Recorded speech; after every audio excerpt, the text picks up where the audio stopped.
Okay, welcome to the Consortia Special Interest Group.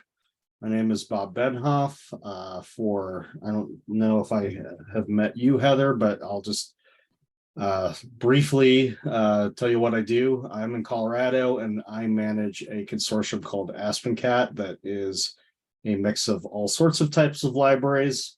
We have two different servers, one with public and academic and schools and specials, and then one with prison libraries that we manage as well, that has some different setup needs and security needs. So that's what I do. Who wants to go next?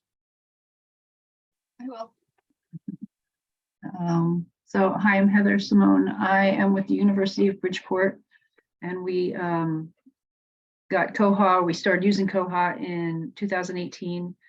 And then in 2021, our institution was at risk of falling, and Goodwin University, who also uses Koha, they kind of purchased us.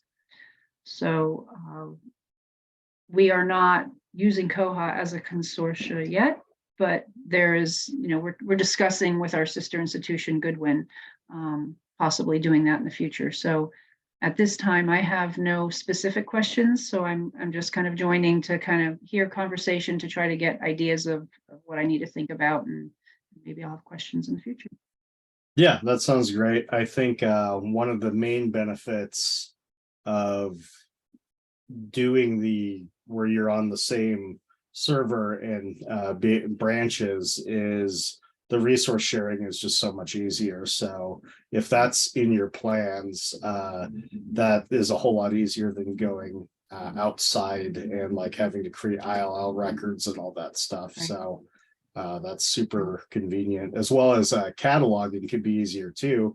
If there's already a record the other institution has done, then you don't have to do as much work to get that in there. So those are a couple of the advantages. And we were both hosted by Bywater Solutions as well. Right. So. I think all of us but Lauren are hosted by Bywater. Okay. I'm unsupported. And I'm slowly finding out what that means. What's included with support versus without support. The community is wonderful. I love Koha. The Koha community, both global and US, are very good at answering questions, but there still is a lot that you paying for expertise.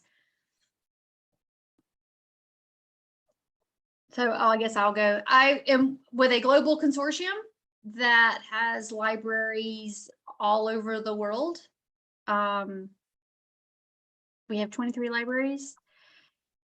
They're all mostly small. We have one that would be like a specialized public library, I think 3 colleges, and then the rest are just kind of specialized organizational, like a organization has their little small library. That's probably the majority of our libraries. So when I handle kind of, I am, I guess, in a sense, the training support for those libraries and helping them out. A lot of cataloging. So that's what I do.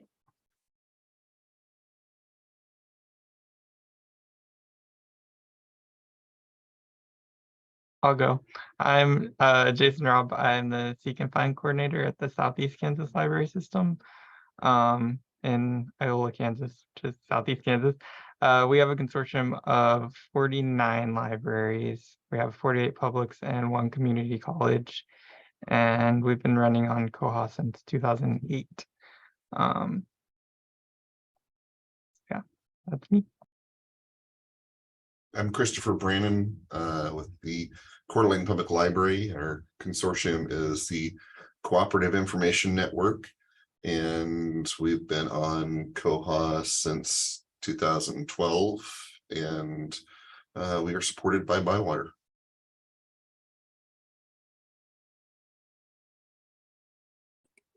I'm late, but I'm guessing this is the introduction phase of the meeting. And Good we're all saying sleuthing. goodbye. Oh, I'm George Williams. I'm the Next Search Catalog Coordinator for Northeast Kansas Library System. And we're very similar to Southeast Kansas Library System, where 51 libraries in northern Kansas, northeast Kansas, one school district with 5 libraries, one community college, and then a whole bunch of other public libraries. We're very close to where Jason is. Where our area stops, Jason's area begins. Well, excellent. As usual, we like to not have a really structured agenda for this. Usually there's people who come with questions or things they want to talk about. And I know recently we probably are all now on the most recent release of Koha, not the most recent, but the most recent one that Bywater has put out. So that's always a good topic of conversation. But did anybody bring anything that they wanted to discuss outside of that?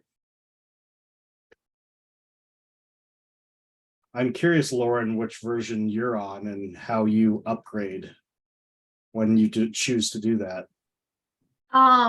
We've learned our lesson. We wait until Bywater upgrades everybody, and all the chatter and the SIGs go down to very few bugs, because I'm like, okay, they've worked them out. It's kind of stable now. And then our IT team, which one's in Manila, one's in Germany, upgrade us. So we're waiting. We're going through system preferences now on the 2205, so that when we do upgrade, it'll go a little bit. We have a QA site that we can test, and which is very helpful. And going through all that and researching all the new stuff, and there's a lot of cool stuff on the 2205 going through the system preferences that I'm like, this is going to be fun. And some of them were like, yes, we want to do that, but we can't do that because our authorities right now are a mess because everyone did their own thing. How do we fix that? And duplicate records are a mess. And so we're like, we want to use that, but we've got to clean this up first. So we're in that lovely process, but that's how we wait for you guys to tell us what's wrong and wait for you to stop complaining, and then and then when y'all tell us it's safe, we jump on board. Yeah, well, I don't think we're going to ever tackle authority control and because we're always adding new libraries and it's a mess.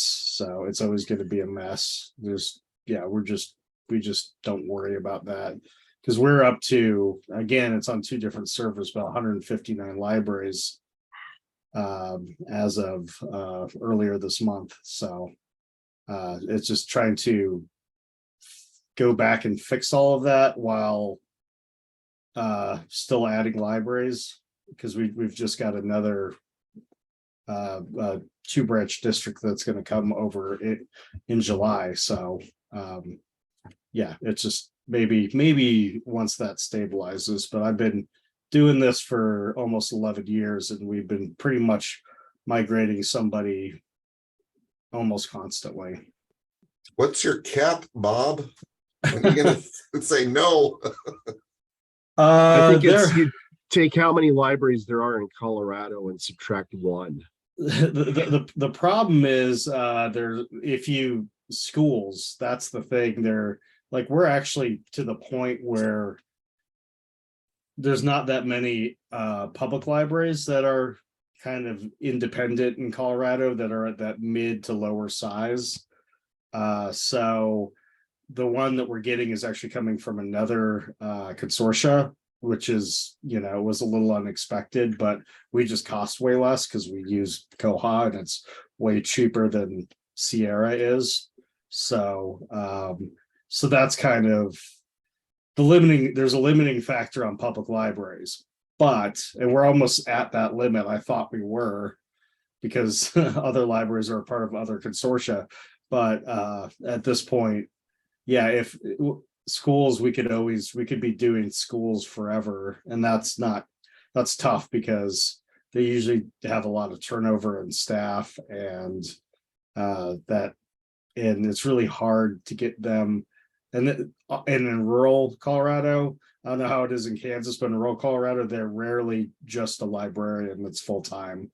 So they really have very little time to devote to running things. So they're just tough to work with, not because it's anybody's fault, just because of the funding. Yeah, our school district has 5 libraries, and they only have one person whose full-time job in that whole school district is library. And some of the libraries are unstaffed. They use self-check. And they have a person in there who is also the person that monitors the lunch hour for like an hour or 2 a day, and that's it. So yeah, we do a lot of self-check, and like one was a bus driver, one was a yearbook teacher, just a lot of stuff like that. It's just like whoever they stick the person with a different job, their office in the library, they're also like, oh, and by the way, could you run the library too? So we get a lot of that. But believe it or not, I'm not like all about like manifest destiny for Colorado. They contact me. We stopped asking people years ago, but they keep on saying they want to join, which is good. It helps with our pricing stability. The more libraries that come in, it makes it more sustainable. We do because I work for a nonprofit called the Colorado Library Consortium, and so we take some of our funds that we get from the state and discount what they would be paying if they were what the true cost of things are. But that does that subsidy has very much decreased over time as we've added more libraries.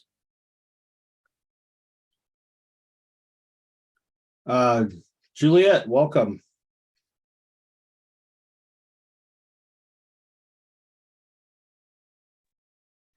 Hi. Hi. We were just kind of starting to talk a little bit about 2205, that upgrade most of us are on. I don't know if you're supported or not, but most of us are on it. Lauren is unsupported, so she's waiting for some of the bugs to get worked out. And NEKLS hasn't upgraded yet. You haven't? We were supposed to upgrade last weekend, but I got COVID and things just got way messed up. And so our upgrade, we pushed it into February just because it was bad month. Dude, I installed a kitchen sink when I had COVID. What's your excuse? We had already pushed it off to January, and things were just messed up between the holidays and getting sick and everything else. January's just been messed up, and it isn't just me that got sick, it's everybody in the whole house. So it kind of screwed a lot of things up, and my boss got sick and my coworkers. My wife got it and she gave it to everybody that she knew in the family, and then I gave it to everybody at work. So you just like to share. That's one nice thing about being completely remote is we're a little bit, if one person goes down, it doesn't mean the whole team is out at any given time. Although I haven't had COVID since I only got it in 2020, but yeah, I was still working a full schedule and during that, so because there weren't a lot of other options. So I hope to not repeat that. But how did upgrades go for everyone? I think you went at the same time we went, Christopher. Yeah, we just upgraded a little over a week ago. Things went smooth. In fact, because we have a test server now, they upgraded that, and I did a lot of prep work beforehand. In fact, I was so efficient, I forgot some of the changes that I made on the test server. And it's like, oh, I have to copy some CSS over that I made on the test server. So that was handy. I've had a few small issues. You know, there's been some label changes or class changes on some elements that I had to address with some of our customizations, but for the most part, things went fairly well. We had two somewhat important things that slipped by my notice on the test server. One, which I hadn't heard about at all, is there are some resizing issues on the OPAC that when you are looking at the checkout tables and hold tables, basically any kind of table on the OPAC on a small device like a phone, you don't see the whole table and you can't scroll over, particularly to go over and renew.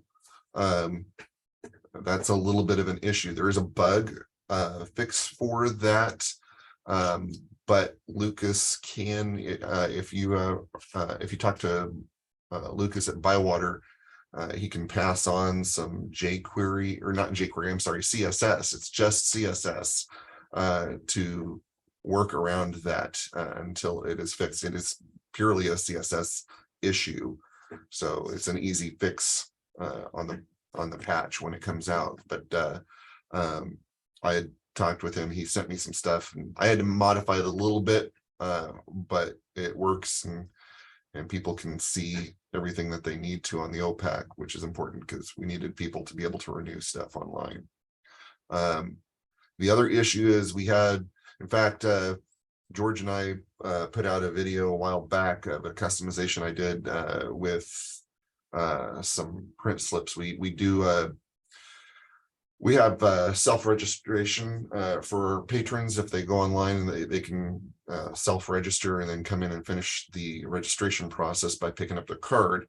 And one of the newer things that we do now is we print off the information that they submitted online and ask for a few more pieces of information and ask for a signature. We have to keep that on file. It's part of the city's requirements these days.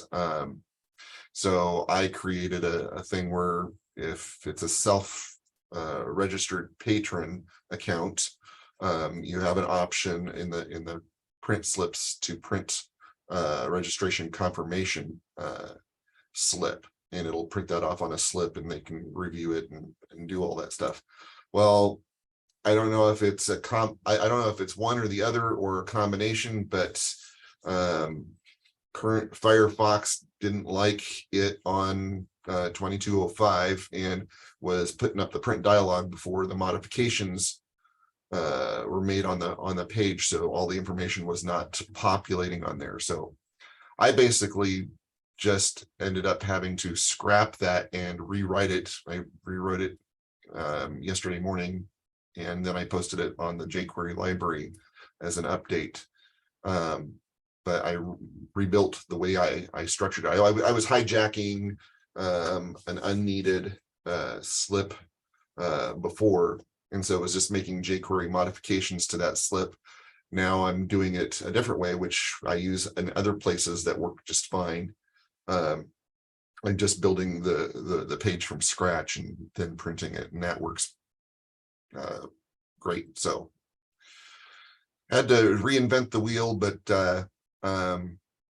it works. I think this is a little bit better approach than what I was doing before, but those were the fires that we were running into. Jason, did you have anything? I was looking back through my emails because it's been like a whole month for us. Most of my stuff was self-inflicted. So like I changed the cert control settings because it was supposed to fix my renewal issues, because whenever somebody renews, it's using the logged in libraries rules instead of the originating checkout library. So you can change cert control to use the holding location of the item, which should always then be where the item is. But we found pretty quickly that that doesn't work in our situation because we have some collections where the holding library isn't ever where it's actually at when it gets checked out. So I had some major like fine buildups. Like I had some random rule in there that was 2-day checkouts for $1 a day fine or something. So people were racking up stuff, but that was self-inflicted. So I just, switched it back over. The major things that are still sort of broken, I think, are RSS feeds in the OPEC. That was something that not a lot of my patrons use, but some of my catalogers use it, so they immediately noticed that that wasn't working. And there's a bug and a fix coming for that. And then I was trying to see here. Oh, the patron photos bug, which it looks like is getting pushed through. There's a fix on that too. But that's like the most common question I've gotten since the upgrade is why can't I upload a photo? Why do I keep seeing this error? So as long as they're doing it from the details page, it works. So that's fair workaround. So I have a library that uses RSS feeds for a third-party app. That's going to be an issue for them, isn't it? Yeah, I mean, they're totally broken. It gives you a 500 Totally error. broken. Yeah. Well, I'll that's find the awesome. bug. It may be patched by the time you upgrade. Yeah. If you're upgrading it in February. We have a current issue that will be patched in our upgrade with adding a list of barcodes to adding a group of barcodes to a virtual shelf to a list is broken in 2105, where you can't add a multiple. But I'm going to have to look at this bug now. Yeah, and it does look like it's in 08. So we're on 07, so I would assume you're going to go to 08 or 09 when you upgrade anyway. Yeah, I think so. Yeah, we actually go ahead. one more. Sorry, Jason. one other thing that we ran into was with the batch modifications, batch deletions, when it gets queued up, there's a link that you can click that's supposed to take you directly to the job, and that's not populating right. And that's caused some frustration for some people.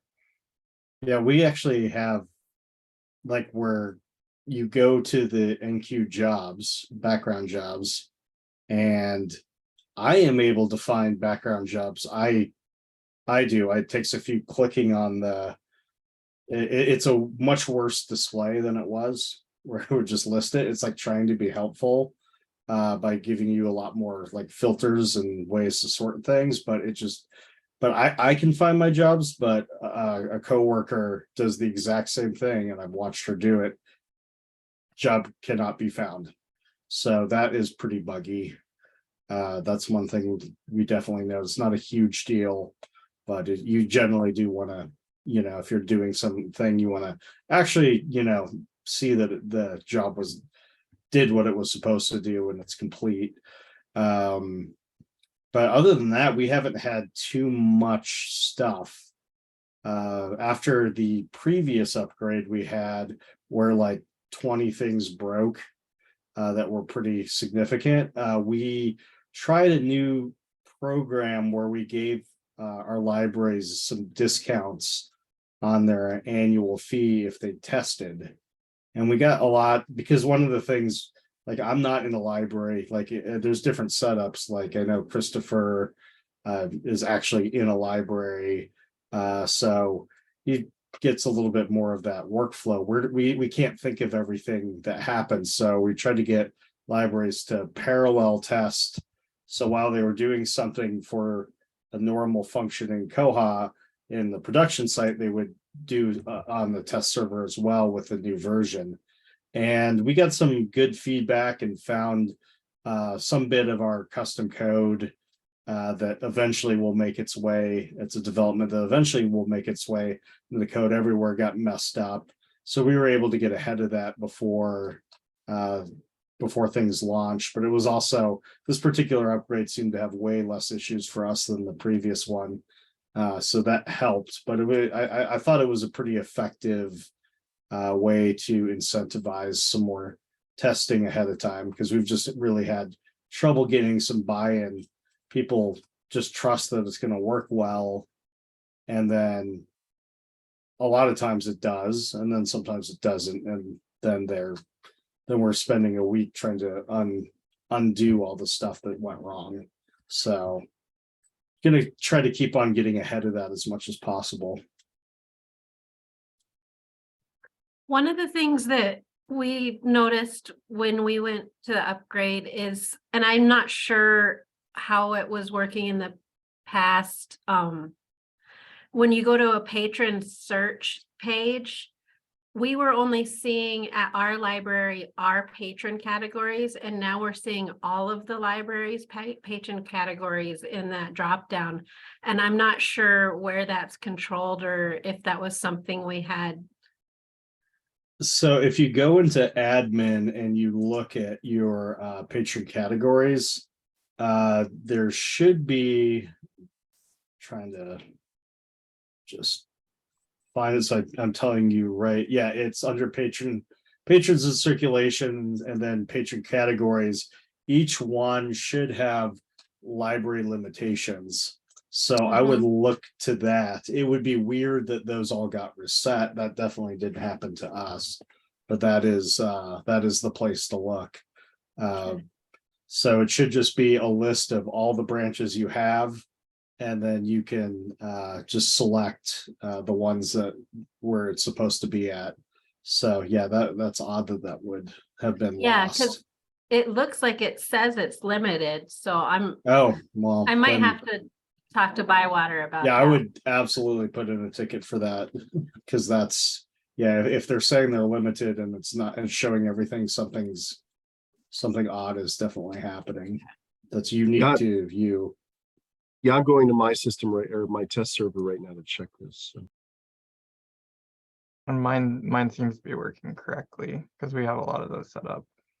Yeah, we have a ridiculous amount of patron categories, given the amount of libraries we have, and everybody likes to do their, call everything different. I know we had one library that didn't, like, we had student as one, but the code in it is just STUD, and it's just the code behind the scenes. And some librarian was like, no, we can't go with that. We don't want to send the wrong message. It's just like they don't actually see it, but they, so we had to set up a new patron category to avoid that. I know there was a lot of things going on with patron searching before we ever got the upgrade that they fixed. The one thing that annoys me the most is that I can't search in the search bar with a comma anymore. I used to always do last name, comma, first name. And if I include a comma, then I don't get any results. But if I just leave it out, then I'm fine. And it's really hard for me to break the habit. Yeah, I feel like that's one of those things that changes a little bit every upgrade. I can't think of one recently where there haven't had some modifications to how that works. The issue that you were talking about, was it patron categories, seeing it between different libraries? Yeah, if we go to the patron search screen, the category drop down has all of the categories, and it used to just have our categories in it. Okay. It's a patron search screen. Yeah, see, I just, we're in 2205. I just set up different non-resident fees for different libraries. So only, libraries can only see certain non-resident fees, the one for their library, and I'm not seeing that. So there's something else at play there. Okay.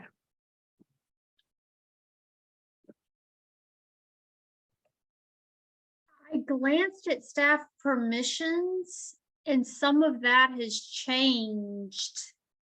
I haven't had time to analyze it to see what was one permission that has now become two.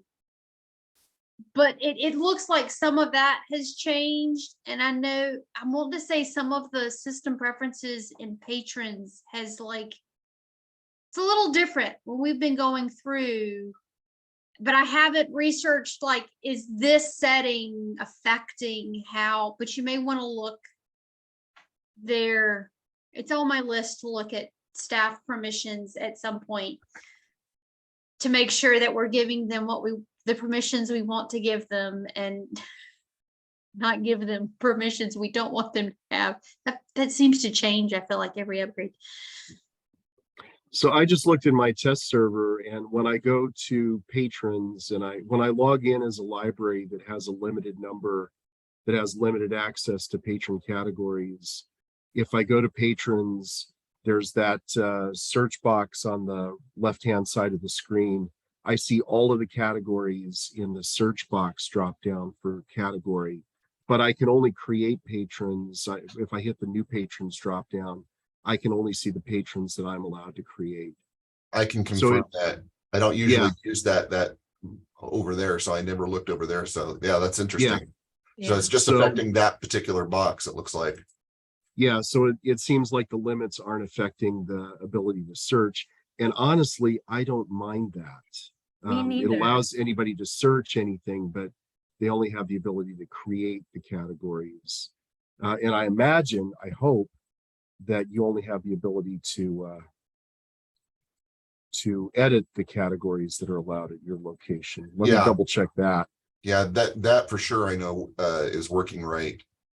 Yeah, I've just never used that search panel over there, and apparently that search panel doesn't adhere to that. But that's the only thing I'm seeing so far. Yeah. I feel it. Everybody is telling me that it used to, but I don't remember myself. So. Oh, I can confirm that it works properly in the older version, because I've got the older version on our production system and that's good to know. New version on our test system. So it is working as expected, as it always has worked in the older version, but something in the newer version has changed that. And I'm not sure I mind. Yeah. There was something about if you use the facets to search, it also was not keeping the categories or something. Now I can't remember what the issue was.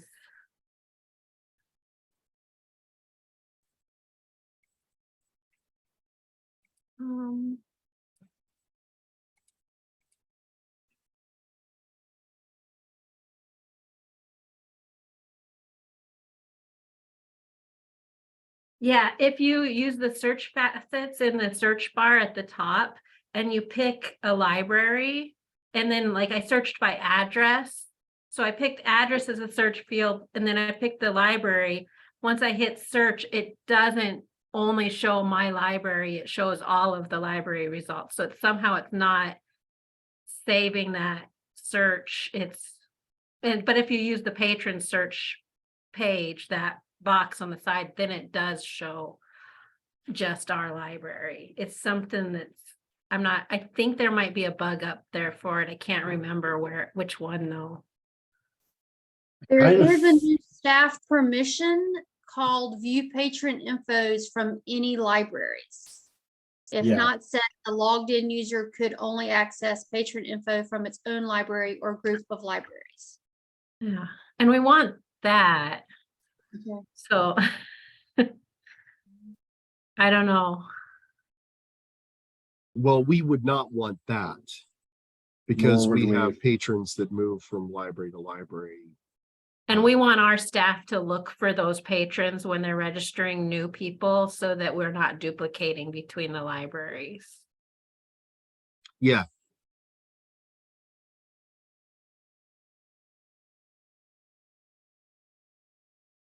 The one thing that didn't happen this upgrade that I had been really hopeful on, and there was a few bugs that were supposed to be addressed, had to do with placing holds on records where there's a lot of items attached.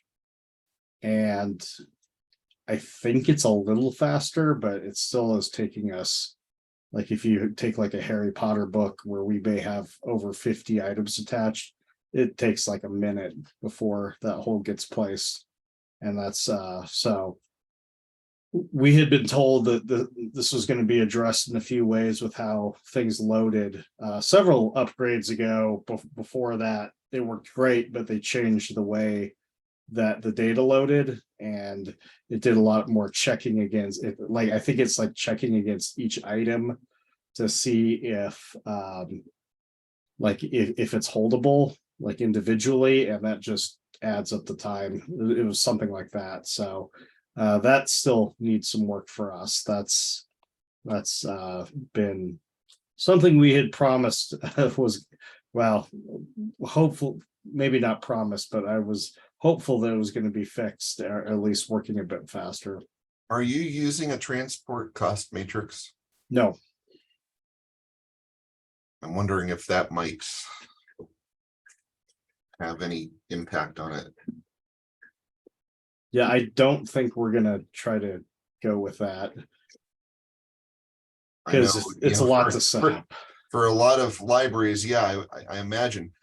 We have 28 libraries and we have it set up, and it's a lot of work, but once you have it set, you don't have to do a lot unless, well, I mean, I guess the drawback for you is, if you're adding a library, We're adding libraries libraries every year, you're having to revamp all of that.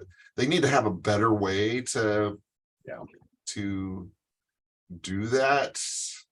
It would be nice. It would be nice if there was a way to import, that information, if you're doing it offline or whatever, and you have some tools offline that you can use to update that information. But man, yeah, I can imagine it would be a bear if you're adding libraries all the time. Yeah, I think I mean, we already have like a mess we do use branch transfer limits, and that's already a bit of a mess. I have like, I'm close. It just is taking a lot to set up. I think we're getting to the point where we're going to be relying on that less. It basically requires that every single item type that we have rules that don't lend. We need to have rules in every library that say that. So I've been going through as much as I can to get that set up, and I'm almost to the finish line. I think I'm like somewhere in like the S's of our libraries, which is good. But we just have a situation like right now where one of our libraries had some flood damage, and so they don't have access to the library. So the only way they can get materials is by requesting from other libraries. And so to get that level of control in those situations, we still need to use branch transfer limits, because you could specify with each branch what they're able to borrow and lend to. And so you kind of need that.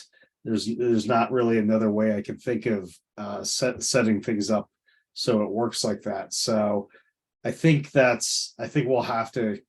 still have to maintain that, but we'll be relying less on it. One of the issues we've had relying purely on branch transfer limits is what you can do is, if staff aren't paying attention, even if they're not able to request a particular item because maybe the library doesn't lend a DVD, or maybe it's like considered new, so it doesn't circulate outside the library for a time period, they can still request it. They just request it with the wrong pickup branch, which doesn't work for us because Colorado is a fairly large state, and if you could be easily setting something up for pickup 6 hours away from where you live in the library you'll probably never visit. So that doesn't work. So at least the method I'm using now will eliminate that particular issue, but I think we'll still unfortunately need to use branch transfer limits for when we have these oddball cases, which just means it's a lot of administrative work to keep everything up to date, but it's doable at least.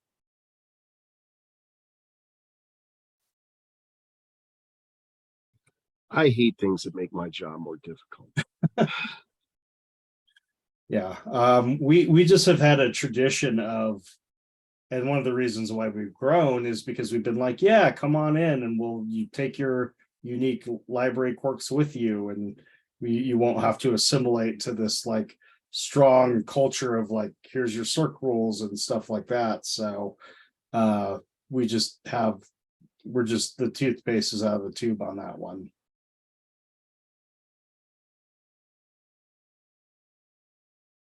Well, any bugs or anything that people are excited about, developments that they're working on or hoping to see funded? I wanted to ask, is anybody using the, whatever they call it, the instant holds queue update that's upgraded in a consortial setting? We turned it on. Okay. That was Christopher mentioned that, and I had actually talked to Christopher about this, about doing things in the sandbox and then or your test server and then forgetting about them. So that was one where I had forgot to turn that on. So we went like half a week into the upgrade with it off, but we turned it on, and I haven't had a single report that it has messed something up. So I haven't had anybody say, oh, this is working so much better, but there have been no complaints, which is a good sign, at least. I've just had like reservations about it. Like, I don't know how it's gonna play, because we do have a transfer cost matrix set up. And I do kind of want to not have holds colliding. So like if somebody runs it and then somebody runs it a minute later, the way that we have it randomized, it could end up getting holds on multiple queues at the same time. I would hope that you would have reservations on it. I don't think, from what that was a concern of mine as well, but I think some of the updating it's doing doesn't mess with that part of it, as I understand it. Is it just the stuff that's coming off and not the stuff that's going on? Yeah, I think it's more that, because we were thinking that we might have to completely change how we do it, because we update our holds queue and it is randomized every 2 hours. But I believe it is dealing more with the stuff that is like being transferred. I mean, we had a development at least one upgrade ago, maybe it was 2, that would remove the item whenever you transferred more immediately, and I think this just expands upon that, and it doesn't mess with what goes on. My understanding is, right now we have an issue where somebody will add a new item to the collection, and then that item isn't, you add it and then you go to check it in and it's got 50 holds on it. But then since it's been added and the holds queue hasn't been rebuilt, it transfers based not on the holds queue rules. And so my understanding is that would solve that problem, where you add an item and then it's going to get added to the holds queue where it belongs immediately. And the other thing that I understood was that if you check in an item, it's going to be removed from the holds queue immediately. So that right now we have our holds queue being rebuilt at 52 minutes past the hour every hour. So if you print it at 8 and then you check in like 10 things off of it, those 10 things are still on there until it rebuilds again. And that this would take those off, which actually I'm seeing that happening right now anyway, because I think of what Bob said. Yeah, that should have changed for you, I think, with the last upgrade, where it's coming off. So that was my understanding, is that it wasn't going to change the way that it rebuilds every hour when it rebuilds on the cron. It's just that if things are added to the collection in that time, or if things happen to items in the holds queue, it's going to update those immediately. Yeah, I think our hope was sometimes our rebuilds can take, it's not typical, but every once in a while it'll take like 40 minutes for it to rebuild. So taking some of those tasks and moving them to a different to something else, the idea is hopefully that'll speed up that process too. We won't get that same lag if it's not trying to do as much all at once. Talk about pushing Koha to its limits.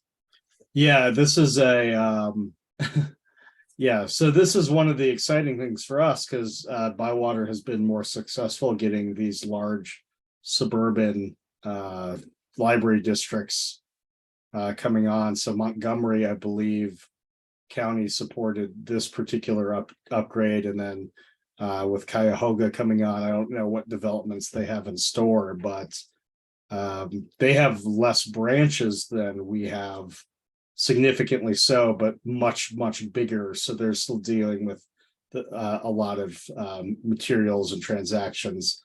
So for our consortium, that's great news, because to keep those contracts, there has to be infrastructure improvements to Koha to make things work faster. So that's exciting news for us as far as being a large consortia.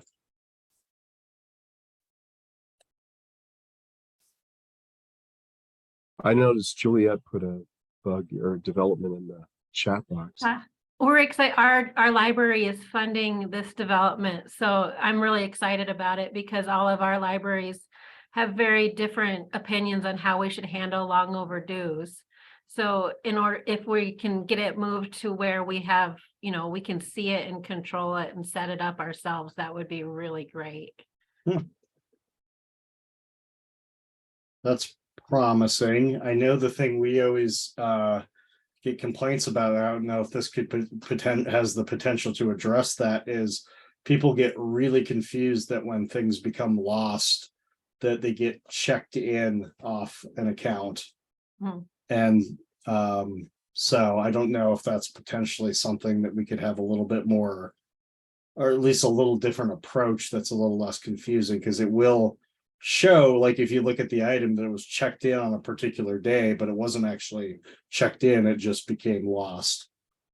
Yeah, and so it doesn't show on their account as checked out, but then they have the charge for it.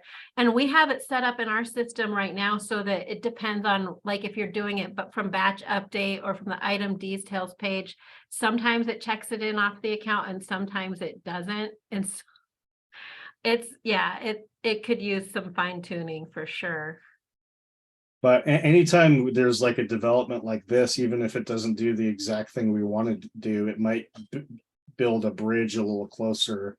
Yeah, that we could build off of that and make some additional enhancements. yeah. Well, and so right now at our library, when we have items that are long overdue, we have staff running a report every morning and marking all those items long overdue, lost. And because we don't use the cron because other libraries don't want to. So if we can just turn the cron on just for our branch, that would improve a lot of staff time and everything like that. That'd be interesting. I wonder, yeah, there might be some libraries of our libraries that are annoyed by the check-in thing, that maybe we could turn that off. That could be, yeah, just more administrative stuff to manage with everybody's unique exceptions, but Yeah, making my job harder. That's what I hear. Yeah, because right now this is one of those things, whenever it's a global setting, I can just say, this is just the way it is. You have to deal with it. But when we get more nuance, then I actually have to offer the choice to people, and then each branch gets set up in their own unique way. There'd been a little tiny bit of movement on this bug, so I thought I'd bring it up for any library that's using recently returned or the cart feature. This is a statistics issue. I don't know how many of you do statistics for all of the libraries in your system, but that's one of my responsibilities at NEKLS. And I just went through that all on January 1st, of course, getting the 2022 statistics done. But when you have the cart to shelf feature turned on, the statistics table only records an item's current location. It doesn't record the permanent location. And so the statistics table will often have things where the location is cart, which is only a temporary location. So that's, I put this bug in quite a while ago.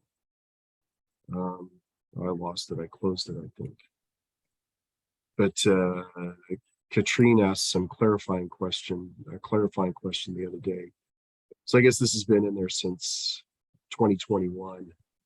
Yeah, when the cart feature was added, I mean, and then modified and improved, it was great, but there were a lot of holes that they left behind with that. I actually did some of the cleanup on the locations because it was, showing that temporary location and things where you want permanent information, you don't want that temporary information recorded. So yeah. So that's a bug I opened that just says, could we either have libraries be able to choose which location is recorded in statistics, or could statistics just record both? Katrine's clarifying question was, shouldn't it just record permanent location only? And my response to that was, in libraries that aren't using the cart to shelf feature, the permanent location is not populated. So it either needs to be the library chooses or both. So We've never used the cart, so. yeah, I don't know why. Well, I guess, maybe somebody might want to know statistically, when a cart is being used, but I mean, statistically, that's every time an item is returned. Really, it's like, I don't understand the need to keep that in statistics. I think it was just an oversight. So how many of you actually use the cart to shelf feature? Is it just me and Christopher? Yeah. We This is used the it feature for in quarantining stuff, and that gave me those same statistical nightmares that you're having, but we don't Yeah. anymore. That was when we turned it on, is when we were having things marked as recently returned for 4 days during the pandemic, when libraries were checking things in and setting them aside for 4 days. That's when we turned it on. Now I've got it set so that it's like 4 hours. But it does help people make it easier for staff to locate things in the library when they can look and say, oh, it's recently returned. That means it might be on the shelf, or it might be somewhere between the desk and the shelf. So.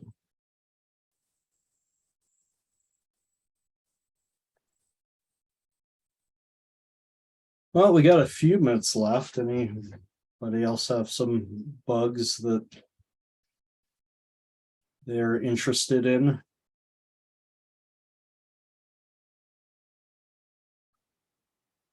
Not a bug, but I'm curious. I'm trying to dig up some information on a feature of Koha that we do not use currently. Do any of you use the ILL module in Koha? Yeah, I just broke yesterday. Yeah. Are you're only using that between your libraries and other Koha libraries? No, so we did some initial testing with Pueblo, actually, because they're not part of our consortium, but on Koha. And it's kind of raw. So it could use some feedback and some development. And there's some issues with, if you have like a main branch where everything is going to go and then get distributed out, that works well. If you're more decentralized, it's a bit of an issue with how that all works. And Nick has figured out some potential workarounds. It just hasn't been a priority for us. The way that we do use that is we're basically using that as a base for a plugin to connect to InReach, which is an innovative, it's what we use statewide here for ILL. And that's what is broken. And I don't know if it's on the Koha side or their side, but it just stopped communicating.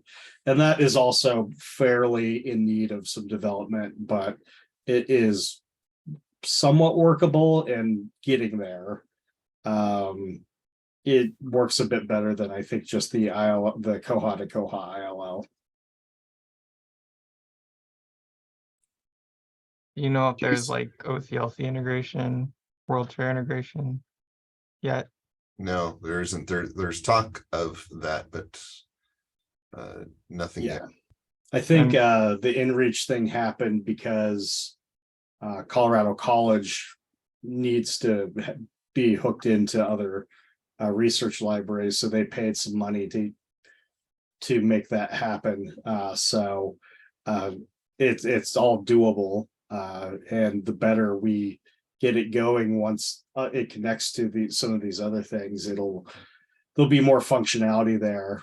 There's probably going to be some unique setups for each thing, but it works. The big thing that is not working is, again, has to do with how data is loaded. Like if we have a link that you can go to the ILL requests and it loads like every transaction that was ever made, so that can be pretty long. So they're working on, Tomas is working on writing it so it just loads like the first page, so one page at a time. So that should fix that.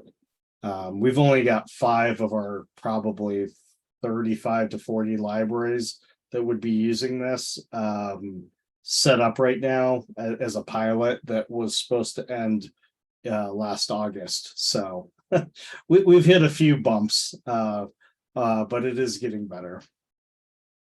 Yeah, and we've talked about it in Kansas using the koha thing, and that seems really clunky, like you said. But our statewide is share it Perso product, so we've talked about maybe trying to figure out a way to connect to them, and at least have it so our libraries can have one less software to manage, basically, so they can do all that stuff within Koha.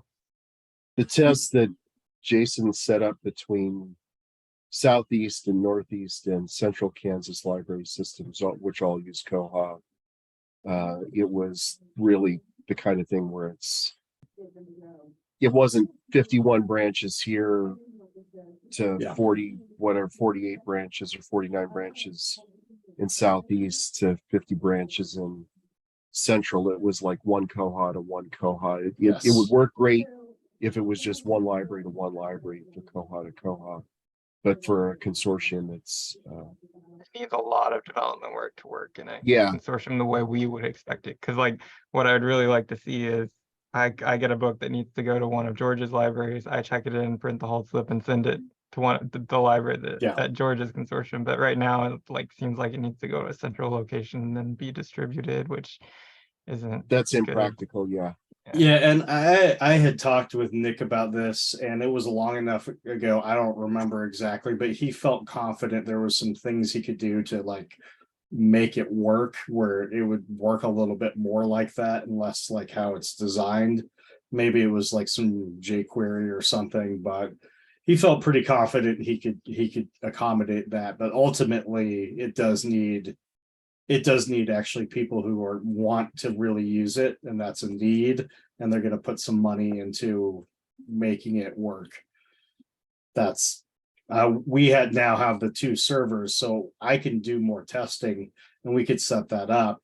One of the things that we found when we were testing with another library is like getting those, it would be like a week between responses, and then you forgot what you were testing in the first place. So I can kind of do that in real time just now on my own computer. So that's on my list to mess with at some point. We just haven't done it yet. Okay, well, I think we are at time.